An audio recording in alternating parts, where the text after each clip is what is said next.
ভোলায় পুকুর থেকে শিশু ওয়াসিফার ভাসমান লাশ উদ্ধার। মোহাম্মদ এনামুল হক ডালিম, ভোলা জেলা প্রতিনিধি।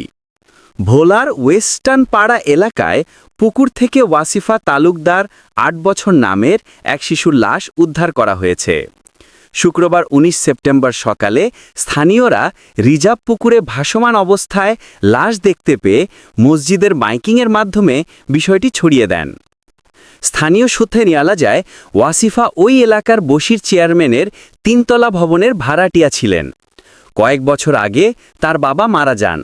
৩ ভাই বোনের মধ্যে ওয়াসিফা ছিল মেঝো, রয়েছে বড় ভাই ও ছোট বোন। পরিবারের লোকজন জানান, অসুস্থ নানুকে দেখতে ওয়াসিফার মা গত পরশু মাগুরায় যান। তখন ২ মেয়েকে বাসায় রেখেই তিনি সেখানে যান। বৃহস্পতিবার দুপুর থেকে ওয়াসিফা নিখোঁজ ছিল।